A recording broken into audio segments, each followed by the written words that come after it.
going on, man? So I'm here at Pure nightclub with my man DJ Jrama. DJ Jrama he's a DJ. He's been around everywhere in the scene here in Honolulu. Just a little bit of background. He's who are some of the DJs or some of the people that you have worked with out here that are notable in your history?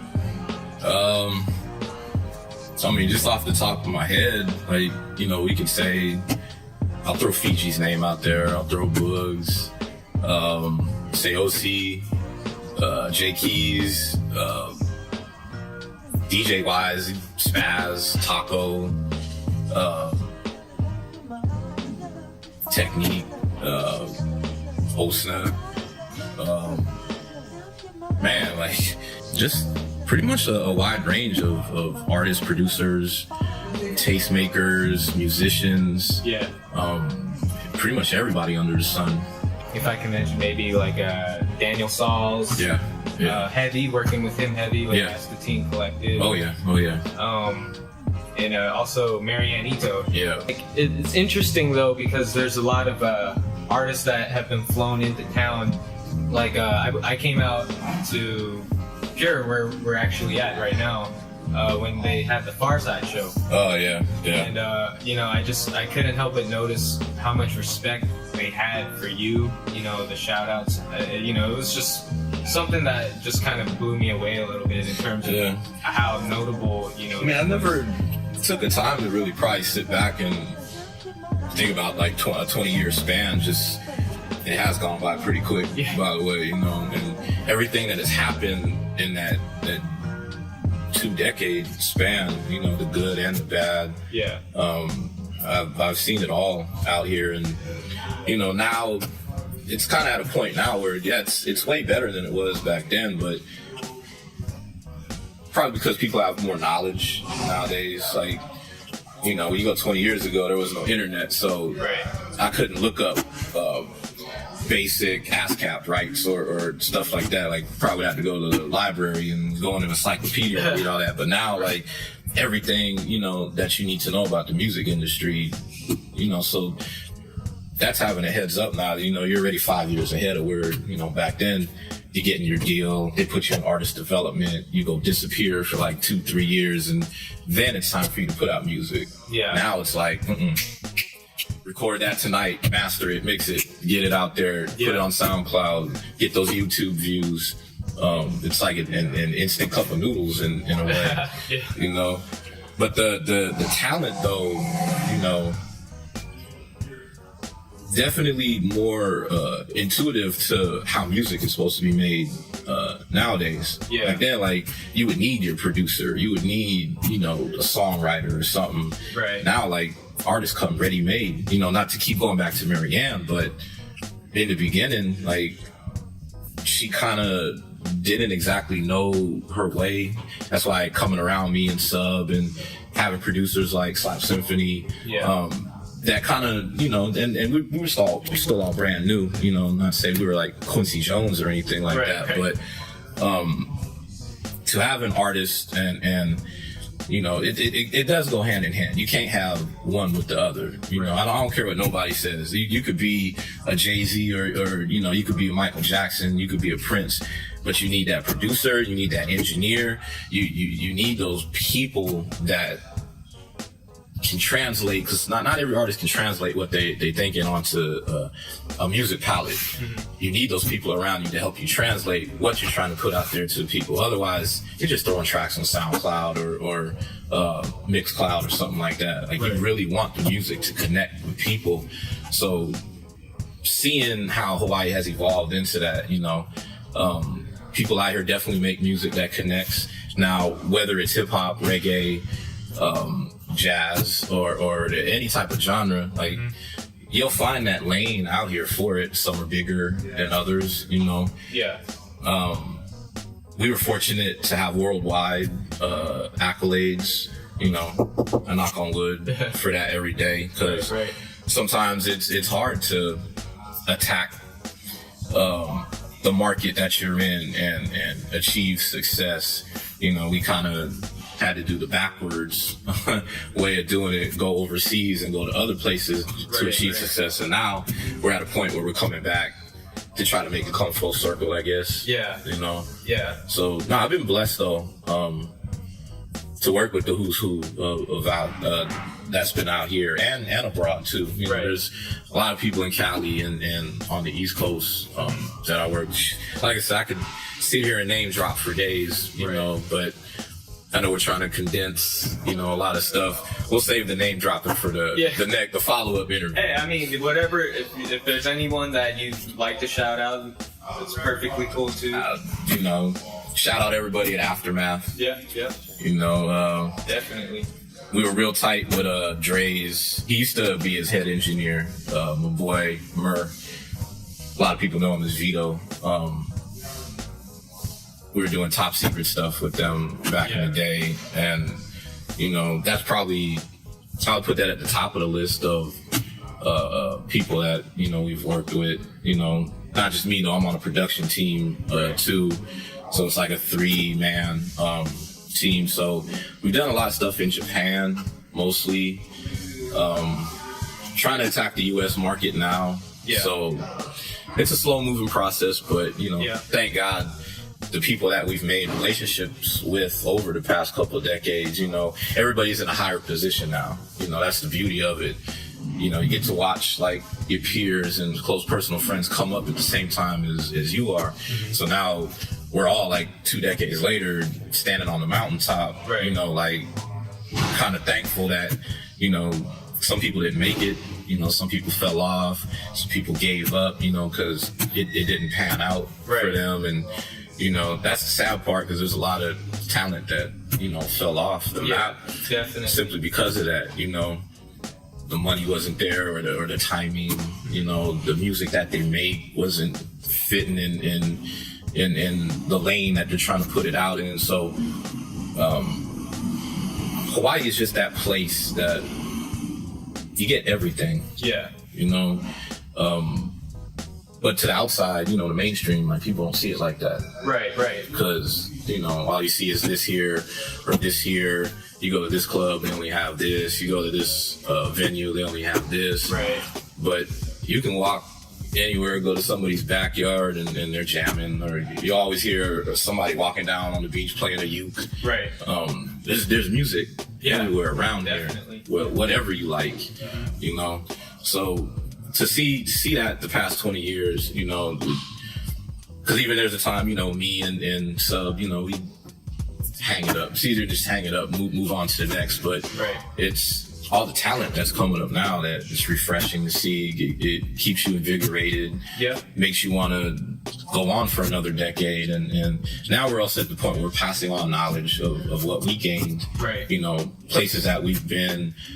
Different scenarios, you know, even performance-wise, you know, this could happen. Oh, well, you need to make sure you can do this, or, you know, so we're more at the point where it's giving back instead of trying to be a Tom Brady type, you know, be a star quarterback of the league and shit. Where we're more in the GM and the head coaching positions, where we're trying to just give the knowledge to the next generation, because some people just aren't doing that. They're just giving them the technology, and there you go, figure it out for yourself. You know, as opposed to guiding them and leading them, you know, because we had that, you know, coming up. You know, I had a lot of people that were telling me the do's and the don'ts, especially relationship-wise, like how you should approach people, the way you keep up with people. You know, don't just meet somebody, get something from them, don't talk to them for like a year down the road or something like that, you know. So it's so many things that go hand in hand. You know, I can't just point to one thing that helped us get to where we were at. You know, we're talking about 20 years, man. Like, I'm trying to condense 20 years into like a 5-minute, you know, answer. That's why I could go on for days about it. No, I hear you, definitely. I mean, but that kind of goes into my next question. You know, like your origin, your beginnings, where it really kind of began out here in Hawaii. You have a group called Prima Phonics, and I think you mentioned him earlier. His name was Sub when you were working with Mary and Daniel. Yeah, Sub, that's been my It's been my older brother from another mother for probably 20 years now. More than 20. Like, I've known him longer than I've been a DJ. You know, I've only started DJing in 96. Kind of really got more like serious about it in 97. So I'm on my 20-year mark being a DJ. Some people thought I've been DJing longer than that. So I kind of started late, but I've known Sub for that long. Just mutual people that we always, you know, had different circles, but we had mutual people that ran in the same circles. And then I started DJing just by chance, just because my brother lucked up, saved up his money, bought 2 turntables and a mixer, and I started buying vinyl. It was just supposed to be something to do. Yeah. You know, when I wasn't at work or I got a day off or something like that. And then it turned into me practicing 8 hours a day. Sometimes first thing, wake up in the morning, try to blend 2 records together just to make sure I get that fundamental down. And then, you know, next thing I know, I missed work today. Right. You know, so by the time I got to like year 2, I started getting into the clubs and stuff. And once I kind of started making my own name, that's when Sub and then my boy Grant and then my other boy Gary, because they were already a DJ crew, and they just approached me and asked me to join, and that's pretty much where I got my start with Stone Groove Family. And Stone Groove is like the collective of the artists or the DJs. Yeah. Because it really just started. It just started as a 4-man DJ crew doing our own parties, because we were kind of against mainstream clubs and Waikiki and stuff like that. Like, we would find hole-in-the-wall restaurants or something that you only could hold 40 people maybe at the most. Yeah. But we would make it the most craziest party that, you know, you've ever been to. Right. Line would be, you know, down the block type of parties. And as the scene changed, you know, the music started changing. We started getting older. The next generation of club goers started coming into the scene. So, you know, it was easier for us to transition into the next phase. You know, Sub got his own studio. That's Prima Phonics. Yeah. I'm over there working with him all the time, but then I also jump into different studios. You know, just staying ahead of the DJ curve, because a lot of DJs out here that still get stagnant 20 years later. They're still same club, spinning the same thing, you know, and I got nothing but love for every DJ out here, but I wish more would take that next step and go to that next level in your DJ career. You know, nowadays you can't just be a DJ. You gotta be a producer. You gotta be an engineer. A lot of DJs play their own instruments. Right. You know, like, that's pretty much the definition of what a DJ is today. And some people never broke out of that, you know, club 7 days a week, you know, till 4 a.m. mindset. And that's cool if you get money, but sooner or later, you know, you're not gonna want to be 50 years old DJing for 18 and up crowds and stuff. Yeah. You know, that's just the realism of the game. You know, so that's why, you know, even the other members of Stone Groove, G-Dog, he's got a barbershop out here. Grant's Golden Hawaii. It's up on Wildlife. Gary O went back to his roots and skating. Mm-hmm. So he's out in Vegas. He does a pool cleaning service, but he'll skate in your pool before he cleans it, you know. Yeah. Probably the only one that's really grinding so hard now is Freeze. He was the young pup, you know, and when we was always taking him with us, and he would DJ with us everywhere. Now he's kind of his own person now. Actually has his birthday party this coming Friday, actually. Oh, tomorrow or the week after? No, tomorrow. At District. Oh. Yeah. Oh yeah. I saw that on Facebook.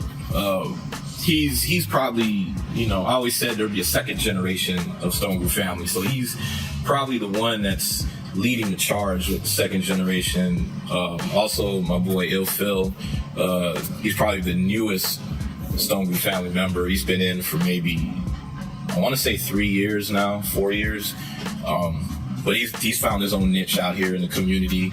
So, you know, when we say Stone Group family, like, you know, it was always just the moniker for the DJs, but it's kind of transformed itself into a bigger brand than just DJing. You know, since we've been so involved with music out here, you know, thanks to Mary, we got a Hoku Award, you know, to the family's name. So, you know, that next level, and we're still finding that next level too, you know, just because we got all this going on now, we're never going to settle. There's always more that you can accomplish, you know.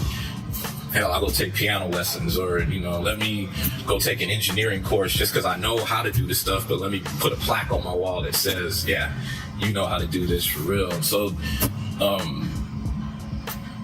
probably the next 5 to 10 years, you know, we're going to still grow as a brand. I mean, it helps that we keep bringing in people that's like-minded. Right, you know? right. You kind of carry the torch. Yeah, it helps, you know, because you get to that point where you do the same shit every day. Yeah. You kind of, you know, not saying you want to give up, but it's like, I need to push the reset button, you know. So when you bring in this new artist or this new producer or this musician or even a DJ that they just have a fresh take on how to do things now, right? It revitalizes us and makes us want to, you know, shoot, they working that hard, I need to get my ass up and grind harder, right? You know, I know Sub don't DJ as much. Like, he'll still do it in his spare time, but not out in the clubs or nothing. Like me, I'll still practice maybe like 3-4 times a week, you know, scratching, blending. You just want to stay connected to the music that you play. Right. That's where a lot of DJs mess up. They'll just get up, don't know the music that they have just because they have it, but won't listen to it, won't understand where the breakdown of the song is, where you can mix in, where you can mix out. Parts of the song that you don't want to play, you can jump straight to this. You know, the DJs don't take their time to study the craft like that. And you could probably say it's because they didn't learn on vinyl, you know. Maybe you could say they're controller DJs or CDJs, so they never touch turntables. Right. You know, you could throw the technology excuse. Like, it just comes down to your work ethic. That's true. There was a quote that Premier had said back in the day. Sub says this all the time. It's not about the machines or the things that you use. It's the person that's making all of it happen. You know, so you see people with like multi-million-dollar studios, but they got trash music. You know, but then you got, I'll take my laptop to the beach and I'm making beats there and taking it to the studio. You know, literally how Sure Shot came from that was just an experiment when I first got Ableton, trying to do stuff, sitting on the beach, going to the studio, and turned out to be one of, actually Mary told me it was still one of her favorite cuts. I was like, stop lying, Mary, just because I produced it. You know, this year I decided to kind of free myself of the 9-to-5 chain, and right. You know, that's why I'm here. This is what this is about. It's a higher calling. You know, like you got stuff going on. You know, I mean, this whole island's got musicians grinding every day. Every hour of the day. You know, borderline no sleeping. You know, like, this is a place, you know, where people come to vacation, but there is a hustle. Nonetheless, you know, it's no different from New York, San Fran, LA. Just 80-degree weather that you do it in. I mean, that's nice. That's what I love about Hawaii. I'm never gonna leave. But yeah, I mean, speaking of the studio, are you guys have any plans for this year in terms of making any releases? The one, you know, I could finally put this out there to the universe, and I was sharing it with you before the camera started rolling. Was 10 years ago, us and Slap Symphony put out an album called Lands of the Lost. Got Hoku nominated, and at that time there was the Hawaiian Music Award, so it won a Hawaiian Music Award. Oh, okay.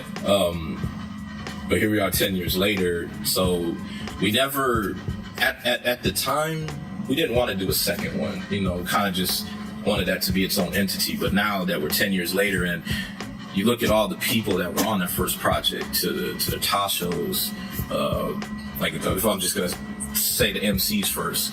Tasho's, Blades, Prophets, For the Live, Joker, Jick, Odyssey. Man, I could be leaving a few folks out.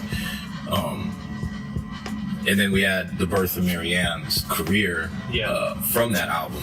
So we're pretty much going to take the majority of this year to complete.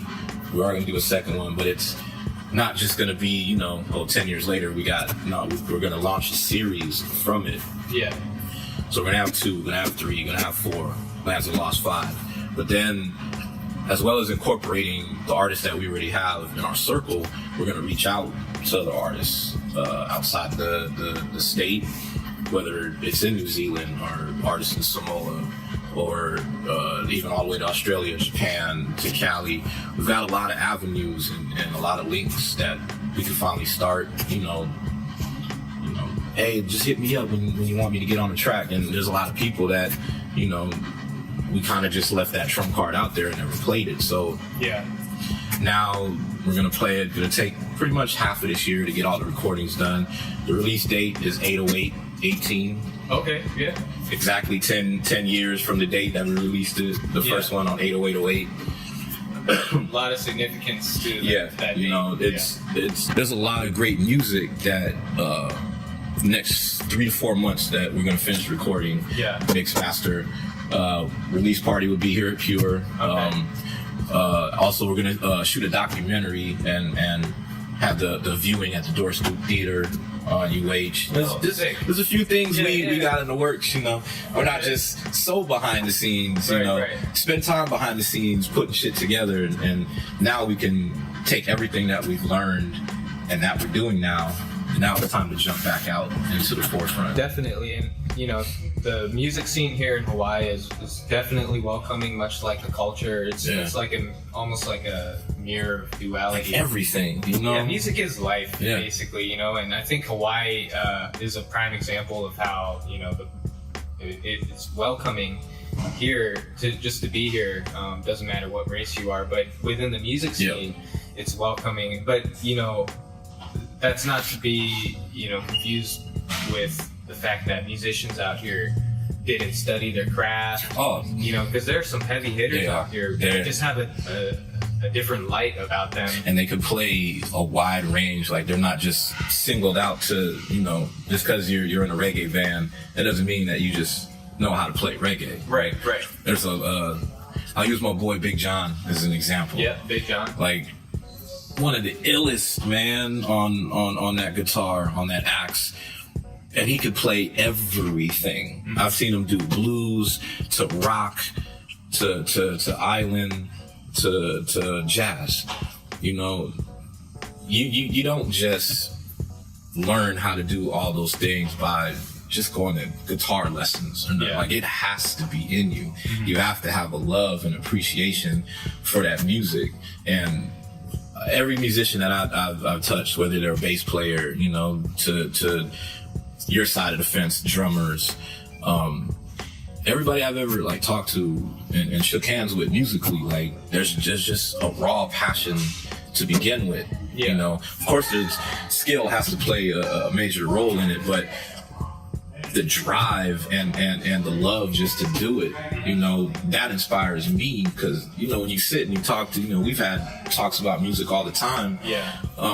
We'll get into a lot of the DIlla stuff in a minute, but just music talks that we've had. We sat outside the Dragon for hours on end, just talking about the simple things, and I get the same way with a lot of musicians. Like, I don't know how to play, but when I talk to people just about music and feeling the writing of it, the mixing of it, how it sounds, the emotions, you can have a common ground with what you talk to people about, even if you're not a musician. But the conversation you can get from people out here, it ain't gonna be like, well, you don't play drums, so how you gonna know what I'm talking about? They're gonna treat you like, it's a level playing field. Right. And that's what I appreciate. Because you can go to New York, Cali, Vegas, you can go to all the major cities and meet a musician, and they might not even give you 2 seconds of their time. It's cutthroat. Yeah, you Not know? necessarily almost, but yeah, it's cutthroat. Like out here, some people are just not closed off if, you know, you want to approach them, and even just to say, man, I was, you know, that song that you know, did that on, and man, that was dope. And then that'll just start something, you know, they'll get into the background of, you know, why they do their solo in that song the way they do, and you know, maybe it was a life-changing moment that inspired them to do that riff the way they did. Like, that's the kind of conversation you can get out of musicians. Yeah, it won't be just so black and white. You know, you can really sit and half an hour later, like me and you, an hour later, and we're still talking about, you know, music and stuff. So that's what I like about the people out here, you know. Definitely. And I mean, like, as a producer, you know, to be an effective producer, and which you are, because, you know, at Prima Phonics, you and Sub, people are constantly, you know, finding out about you, coming through to your studio, and, you know, pretty much trying to see what the magic is about. You know, which kind of ties into, you know, like you were mentioning about DIlla, you know, the God. Yeah, this is what this is about. This is what our life, in essence, in a nutshell, is about. It's about, you know, DIlla, and kind of just almost like doing things as if, you know, how DIlla would do it. Living and breathing through his legacy. But, you know, for me, you know, we've had this conversation over and over again, but we, just like a DIlla song, you're always learning and talking about new things. How are some, how did DIlla impact you, Prima Phonics, Stone Group, and all of you guys? Man, I'll start with the DJ side. DIlla tracks, because if we're going back to that time when, you know, me and Sub and us like first really started playing DIlla stuff, you know, I even go to like the Uma remixes on certain songs, you know, it was, how can I even put this, like the style of, if we're just talking DJ standpoint, how you would have to mix DIlla records, because sometimes DIlla songs don't start on the 1. He'll start on the 3. You know, and then make it skip to the 2 and bring it back to the 1. Like, it's so crazy. So from a DJ standpoint, you know, like we were talking earlier about when you're blending house music, you know, it's so straight edge, you know, 8 bar, 16 bar, 32 bar. DIlla is like, you better know how to mix in off a 2 bar, you know, to get to the 1, or that snare may not be the snare that's on the 2. It may be on the 4, but then it still comes back to, like, so many different ways that he makes beats. So from a DJ standpoint, if you're trying to mix, to be real technical, any DJ can scratch in a record. You know, that's the easy way out. But if you're trying to blend, you know, like, that's the hardest thing, is blending DIlla records, because even the snare won't match. You know, you can have 288 BPM records, but for damn sure that snare is not going to match for the first. So it challenges you mentally, because you're not just so, you know, you're trying to mix. I'll use this as a vibrant thing, Q-tip. That's actually a DIlla joint, but it's still more 1 2 1 2 1 2, as opposed to you take Slum Village cuts, it ain't no 1 2 1 2 1 2. Right. So DJ wise, like, it challenges you, you know, and it made me better in a way, because you get comfortable. Once you get comfortable with blending, you just think in every record you throw on, you're going to be able to blend these two together. Like DIlla records, like, you would literally spend the whole time of one record playing trying to figure out how to mix this second record, instead of you're trying to power mix. So 1 verse, 1 chorus, you're trying to mix the next record 1 verse, 1 chorus. But DIlla shit is like, I just took 5 minutes trying to figure out how to just bring in these 2 bars to blend in after the chorus goes. And then even the outros may be crazy, because the original tempo of the sample during the song, but then he'll throw a different tempo for the sample at the end of the song. So it'll throw you off while you're trying to mix. You know, producer wise, I can still study a lot of his stuff and still can't figure it out. So, what is to you your most favorite Dilla record? I know that's a hard question to Look answer. of Love. Look of Love. Just because at the time when I first heard it, of course it was dope, but going back on it, to know how he chopped that Minnie Riperton sample, Yeah. that's what makes it, because it's a hard sample, number one. Yeah. And the way he chopped it to make it fit, it's already off tempo.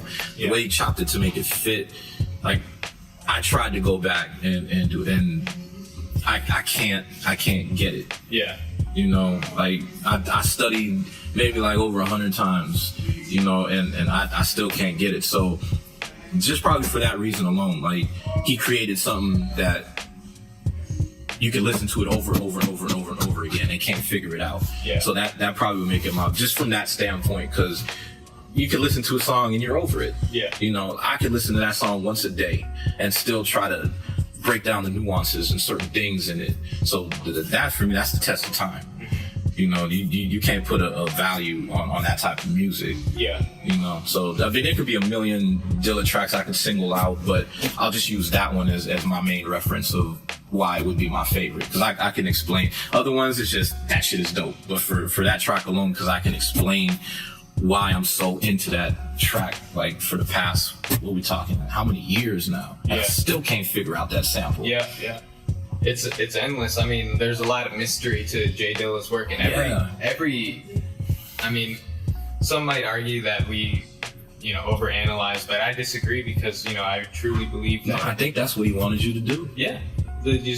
Because there's so much more. I mean, it's not like you're just pulling nonsense out of it. There's actual, it's like, data, information, knowledge, stuff that's in his music that you can apply as a musician. And to chop that sample the way he did to just make music out of it. Because it doesn't sound, you could chop samples all day and it sounds like chops. Yeah. The musicality to it, that's why, like, what you had said, you can't tell if he's playing it or if he chopped it. Right. And that's the part that's crazy for me. Because it's like, maybe he did play one part but chopped this, but was able to merge the two together to just make it one piece. Yeah. That's the genius behind him. Yeah, it is. I think that's the beauty about his legacy, is it can't be recreated. Yeah. It can be commemorated. It can be, it can be sought after. Yeah. We can do tributes. Yeah. We can pay homage to him. Yeah. Just to keep the legacy alive. Whether it's under our control or not, I believe, and I think that sound is just going to be relevant through years and years. It brought a different flavor to production. Yeah. It, like I said, the off snare or the off kick, the off bass. It allowed other producers, you could throw so many out there now. I always use Knots as a reference. Ninth Wonder, the saying, Crisis. Yeah. The way they make beats, it's damn near Dilla-esque with their construction, even to how the drums are. Yeah. So that, like, legacy wise, man, like, you'll never get nothing like the original. You can have a lot of clones, a lot of hybrids. It sounds like we're talking about weed now and shit, but you'll never have nothing like the original, and that's why he's always gonna be on the top of the mountain. And not just production wise, like, let's just say music. Yeah. Because it's bigger than production, it's bigger than songwriting, it's bigger than mixing, like, just music wise. That's why he's always gonna be on top. I could be lying, it's gonna last forever, but to me, it's just the flavor for now. Yeah. Dilla shit was not just the flavor. No. For now. Yeah. Dilla shit is it changed the recipe. Yeah. So and even trap producers, I could even break down some of their beats and Dilla implementations. Not necessarily sample wise, but how you structure like sometimes the hi-hat where it rolls is not exactly on the one, or the snare when it has to hit like that, so it may still be off. So his influence it carries over a vast, like, you know, wide range. You know, I never studied country music or other things like that, but I'm pretty sure I could probably find DIlla implementations in their song structures and stuff. So, you know, to influence the music industry, not just your genre, but the music industry, the reason damn near the birth of neo soul and stuff like that. Dog, like, he's a god. You know, put a statue up, like, worship this dude. Cause he's that he's that type. We believe in the same God. You know. I mean, I agree with you 100%. You know, DIlla, he changed my life. You know, once everything I knew about music, everything I knew up until that point when I heard DIlla, all just kind of got washed out. And you know, naturally, in the most organic process, you know, I reinvented myself by listening to DIlla and studying what he had to do. And it was just as important as, like, listening to a Coltrane or a Miles Davis record. Like, kind of blew, or love. Musical geniuses, all musical geniuses. And he falls right, you know, on that, in the same category, you know, just in a different place and time. Different instrument too. Different instrument, 100%. You know, utilizing the MPC to its full capacity and beyond. There's people that still don't know how to use the MPC like how he did. Right. And it's another mystery. There's many mysteries to J Dilla, but that's one of them that's definitely we should shine a light on. I mean, Michael Jordan in basketball, Jerry Rice in football. You could say Babe Ruth or Barry Bonds. You know, these once in a lifetime type of people that rise to the top in their field. You know, production wise, Dr. Dre. You know, DJ Premier. You can throw a lot of people up there, but DIlla is the one dude that they'll all point to and be like, no, that dude was ill.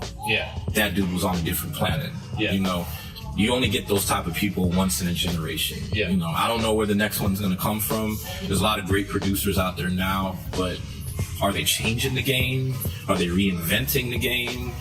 Are they the reason why you're running to get this equipment to make beats on? Are they the reason why you're digging for old soul records? You know, like, just what he did for people at all levels of creating music. God, yo, like, you're not gonna get another person to I don't know where they're coming from.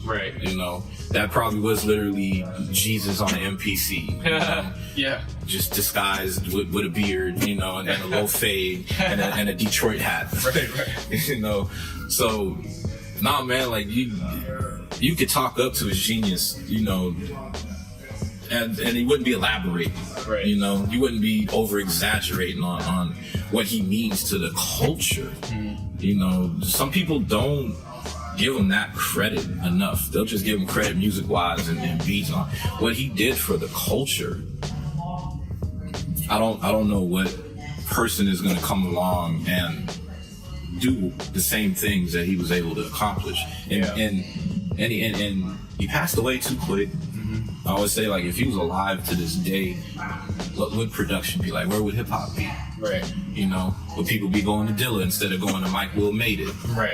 You know, like, would DIlla be doing trap beats? Would he reinvent the way you make trap beats? You know, there's no telling, but I don't put it past his genius though. You know, and would he be doing country music? Would he be doing reggae? I wouldn't doubt it. No, that's what I mean. Like, would he get to the point where he's playing every instrument, you know, and instead of getting a bass player or getting a guitar or getting somebody to play keys, like, he would just be his own one-man band. You know, that's how far I can go with DIlla. Like, I'll think about stuff he could still do if he was alive to this day. What would he be influencing? I mean, there's no limit to this man's presence in world history, I guess we can throw it that far up the ladder. Yeah. Because you can Mount Rushmore it and influential people, you know, I would put him on the same plateau as a Quincy Jones. I would. Yeah. You know, definitely. If we're just gonna speak music, not body of work, we're just gonna speak genius and intelligence, I will put DIlla up there with the greats, man, with the Jimi Hendrix and you know, the David Bowies, and people that are just they're icons to iconic people. You know what I mean? I think it's probably the best way to say it. Jesus, dude, is I mean, I get chicken skin sometimes when I talk about him, because it's I have that same kind of passion for music. It's just I may not be as much of a genius as he was, you know, or maybe I am. I just haven't found my genius. But using his blueprint on what he was able to do, very inspiring, man. Yeah, it's why it keeps me wanting to keep reinventing myself in everything that I do, whether it's DJing, production, just being involved with music. Like, I will always use him as my reference point. You know, he's making beats on his deathbed. Come on, yo. Yeah. You instead of sitting there and, you know, oh man, I'm about to die. Like, he didn't give a shit about that. He's like, let me just make these last beats, and I'm gonna leave this work to the world. I'll see y'all next lifetime. Yeah. You know, and that's the true test of what somebody means musically.